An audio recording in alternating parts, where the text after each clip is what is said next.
नमस्कार सांग मैंने स्निग्धा चलते स्टार्ट करवा आज वीडियो को आज सकाळटी मोर आरंभ होता डिटॉक्स वाटर गोटे फुल वीडियो मुझे बनई पूर्व वीडियो आपने चाहिए देखिपारे। आज डिटॉक्स वाटर मोर अच्छी र टर्मेरिक अमला अदा भृषंग पत्र आउ अच्छी पुदीना पत्र। डिटॉक्स वाटर को खाली पेट पी सारा पर सकाळ जलखिया सबुठ टेस्टी सुंदर आ सहज ब्रेकफास्ट ब्रेड ऑमलेट को मुझे बनई ब्रेकफास्ट को खाई ऑफिस को पलैली एवं मुझे आसती मो खाइबा ये गोटे कथा कहबी जेबेठारु मो माँ है सेबेठारु गरम गरम खाइबा तो मो पूरा भूली जाइए। कथा केवल मो पाई नुहे जो मैंने वर्तमान छोट छुआ माँ थे ना से मैंने कथा को निश्चय रिलेट करेंगे। जेबे जेबे भी गरम गरम खाइबा टिके पार्टी बाजे ना खाइबार मजा तो पूरा अलग था। एबे सानवी को मो गाधे पाधे रेडी कर देथली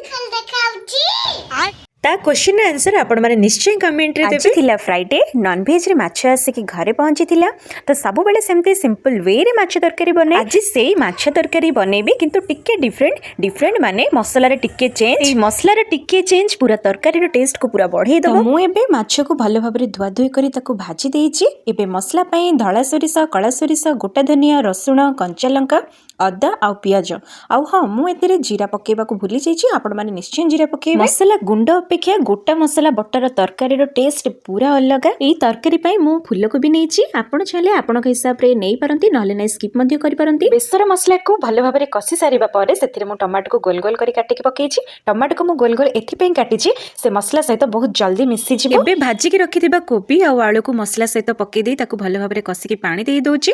ताको 10 रु 15 मिनिट कुक होआ पई छाडी दोछि। पर से मो माछ पकई देकी पुणी 3 रु 4 मिनिट फुटिबा पई छाडी दूची। एबे से धनिया पत्र आउ हाँ आंबुल निश्चय आपण पकेबे तार टेस्ट पूरा अलग आसीबो। एबे मोर माछ तरकारी पूरा रेडी हो जाइए तो तापर मेठी सानवी को आगो खुआई देछि। सानवी खाई सारिबा परे मो पई खाइबा नै आछि। बेसी किछि आज मोर लंच रे नथिला बस सिंपल खाद्य थिला जोटा कि भात आ ता सहित थिला माछ तरकारी आ ता साइड रे थिला किछि पियाज आ लंका आ लेमन। आशा करूछि आपण माने निश्चय माछ तरकारी को ट्राई करिबे और थरे ट्राई करले माने आपण सब बेले भाबिबे कि माछ को एमती ही तरकारी करिबा पई रहिली। जय जगन्नाथ।